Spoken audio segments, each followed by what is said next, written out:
How did you tell your parents that you're lesbian? The land of Israel is not stolen. Hey beautiful people! Welcome back to my channel, and today I will be doing another Q&A because I actually have been getting so many questions on my telenom. Today I'm answering some more juicy questions for y'all, and you don't want to miss it. I hope you guys are going to be entertained. Starting with question number 1. Do you have any allergies? Well, I don't really have allergies to food that you eat, but pollen, don't get me started. Seriously, when it's like the springtime and the pollen comes out, my eyes start to get puffy and watery. I seriously need eye drops for that. And then my throat gets a bit itchy and I sneeze a lot and I get super fatigued. So I am definitely allergic to pollen. Thank God I don't think I'm allergic to anything else besides pollen. Somebody asked me long hair or short hair. So for me, I actually think that long hair looks better on me. And it's very ironic, sort of, because I just posted a video of me cutting my hair short. The reason for that is because my hair in particular is very hard to manage. The texture is weird, it's like wavy, and it's thick as well, and I have a lot of hair, and it grows fast. So with that deadly combination, when it starts to get humid outside, number 1, my hair just explodes in a frizz ball, and when I have long hair, like, that's very, very hard to take care of. And number 2, when it gets really hot and my hair's like thick and long, it really just makes me even hotter. That's why I decided to cut it, but personally, looks-wise, I think that long hair looks better on me. And I do really like long hair, and I'm jealous of the girls who have beautiful, long, silky hair and can manage it. Now, for other people, I think it really depends on their face shape and their face structure. Like, I've seen girls with even shorter hair than me, like in a bob or whatever, and they can pull it off really well. Well, I don't think I can ever do that, and I'm jealous of that. And in their case, short hair would look better on them. And then there are girls who long hair looks better on them. It really just depends. Do you still have contact with friends from your childhood? Yes, I do. A lot of my childhood friends lived in my community, in my neighborhood, and they go to my synagogue now. And I do need to go to synagogue more often because it did open up and it's in full swing now. But even outside of that, like, they're in my neighborhood and I follow them on social media. Like, we follow each other, we talk. We're not close, but we definitely, like, we're still in contact 100%. Long answer, I went to this preschool when I was little, and I also went to kindergarten in New York when I was little, and I have a really good long-term memory, and I remember all of those kids' names, and I remember who I made friends with, and I think I might have some pictures too, but I don't know where they are. Actually, it's funny, I actually got reconnected with somebody who went to my kindergarten because that was a Jewish school, and through them I actually got reconnected to some of my kindergarten classmates after literally 10 years, so I think this might have been like a year ago that I got reconnected. I also went to a non-Jewish preschool, and I remember everybody, but I don't have that geography with them, and I don't think I'll ever figure out what happened to them. I did lose contact with them, but most of my childhood friends, yes, I still follow them and talk to them occasionally, and I do know what they're up to. Are you going to seminary in Israel? If so, which one? Well, I don't know if you call it seminary. I don't even know what the definition of seminary is, but I do know that I am going to be doing some learning at the Hebrew University in Israel during my stay at the program. The program that I'm going to be on is actually run by the conservative Jewish movement, and it's funny because my family is Orthodox Jewish, and the community that I live in is Orthodox Jewish. I feel like the line between conservative Judaism and Orthodox Judaism just keeps on blurring, especially between the left side of Orthodoxy and the right side of conservative Judaism. A lot of people in my neighborhood, although they come from Orthodox families, they do go to a lot of conservative programs. Personally, I think I identify with conservative Judaism more than I do with Orthodox Judaism. I feel more comfortable in that environment. I feel more comfortable with what they stand for. So that's why I particularly chose to go to a conservative program rather than an Orthodox program. Which city in Israel will you be in next year? what are you spending the time doing? Good question. The headquarters of this program, it's going to be in Jerusalem, but I'm going to be throughout the year doing stuff all around Israel. And about what I'm doing, the first half of the year, I am studying at a university. I'm going to be taking Jewish studies, and I definitely also have downtime, and I could, if I meet new people, like I could hang out with them. There's going to be a lot of independence, which is really great. I think there's also going to be a bunch of trips that the program has. And then I know that for the second half of the year, we're going to be doing service, which is great, and I love helping other people, and I know it's going to be a great experience. How did you tell your parents that you're lesbian, and how did they react? Quick backstory, I've always had like feelings for girls, but I never realized I was different until I think really the turning point was like high school. I realized like I definitely have an attraction to girls. So then I had to come to terms with it first by myself, and I do admit I was probably a bit homophobic towards myself because I just wanted to be quote unquote normal, because when you're in high school, you just want to blend in. You just want to be like everyone else. I think when I was about 16 years old, I was ready to admit it out loud, but the first thing I did was come out as bisexual because number one, I was still holding on to hope that maybe I had an attraction for guys. So I thought coming out as bi would leave me room for that to develop. And then number two, it was also to test the waters, because if my family responded in a way that I didn't like, I could always take it back, and I felt like that was easier to take back than if I came out as lesbian. When I first came out as bi, my dad was like, whatever. My mom was very surprised, and she actually said, are you sure?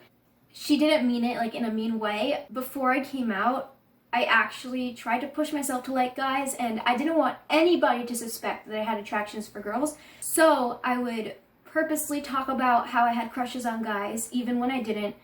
And I would always talk about how hot guys were. And I'm a very feminine person, and I think the stereotypical, like, person who isn't straight, they express it differently, or that's what my parents thought.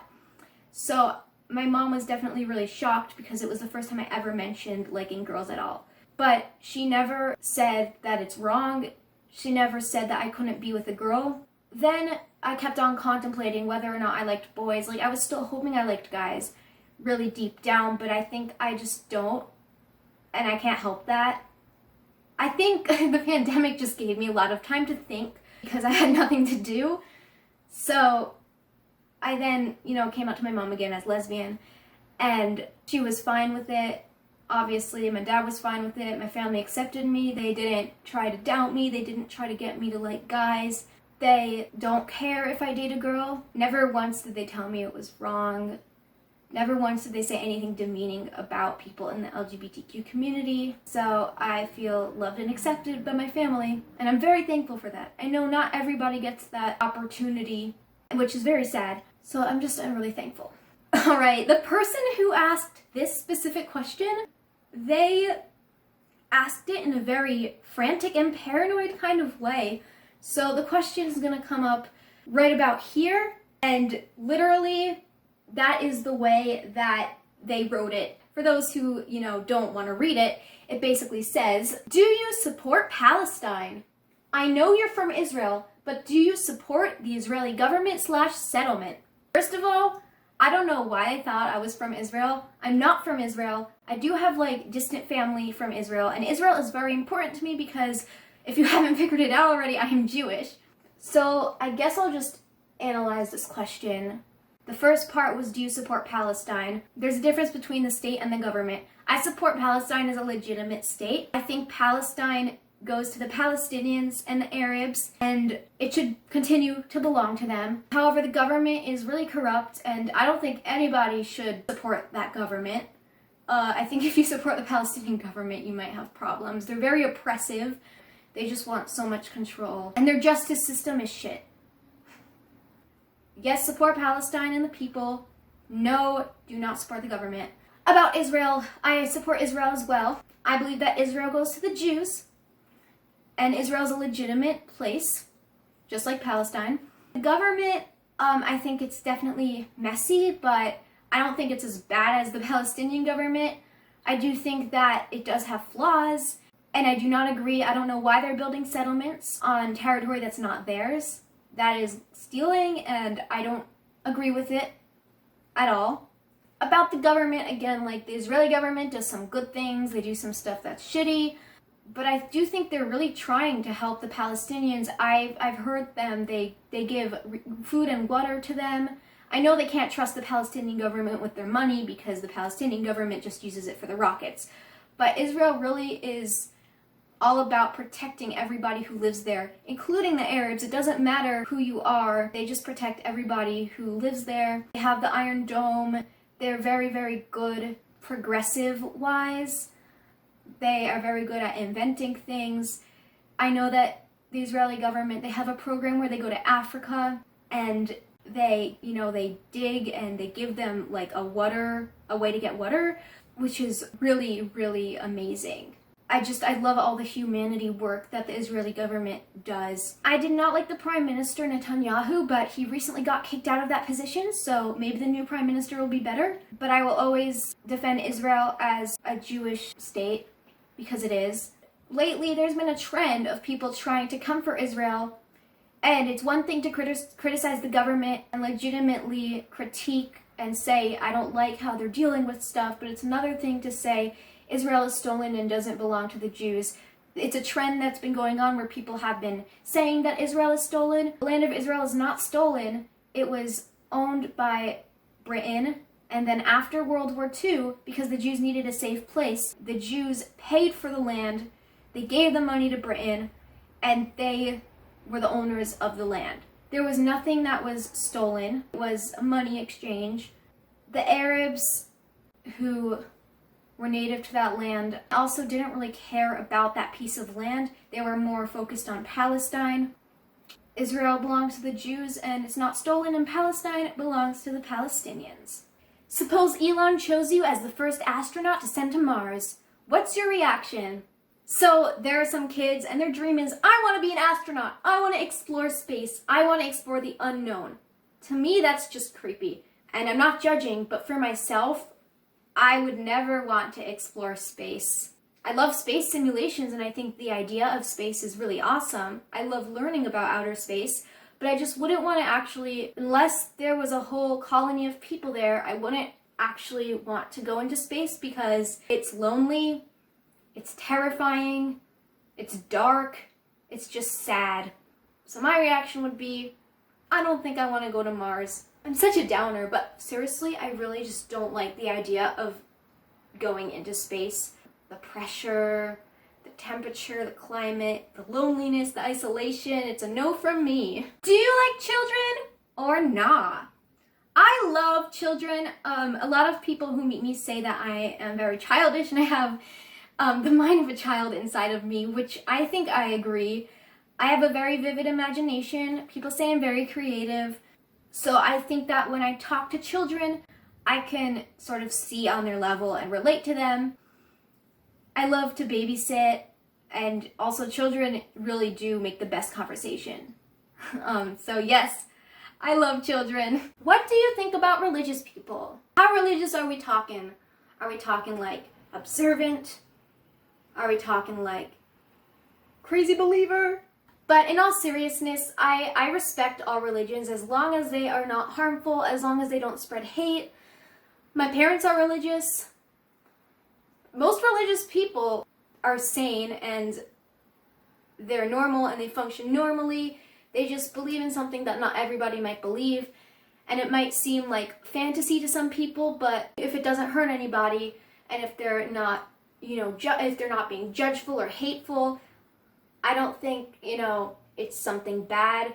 I don't think it's bad to be religious. I'm friends with a few religious people. Well, first off, my community, my Jewish community is a religious community. They're very active. We celebrate all the holidays, and they're very nice and warm.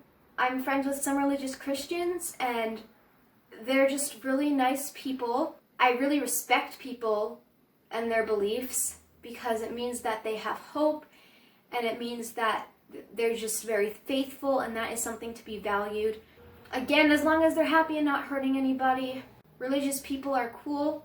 The only religious group that I am 100% against is the Westboro Baptist Church, because that is not a religious group. That is a hate group disguised as a religious group. Look them up. They're the ones who make the crazy signs. To sum it up, religious people are good in my book.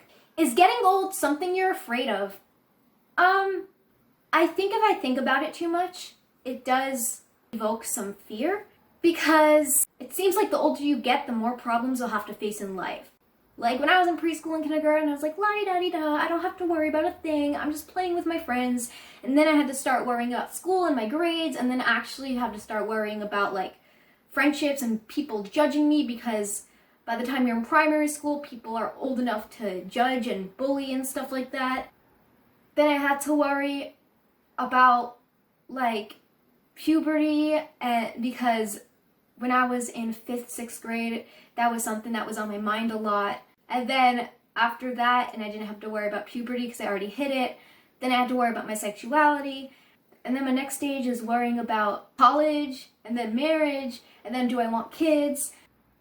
And then making efforts to stay in contact with friends, moving around the world, trying to settle down somewhere, trying to get a job. And then when you're old, you have to worry about retirement, and then your death. So I feel like the older you get, the more problems you have to face, and the more worried you will be. I do think aging is good, because that's how you move up in life, but it's also very scary. So yes, I'm sort of afraid of getting old. Anyway, thank you guys for watching. I hope you liked these juicy questions. Please give this video a big thumbs up. Subscribe if you already haven't. I've seen some new people subscribe, so hello. And I love you guys. Bye.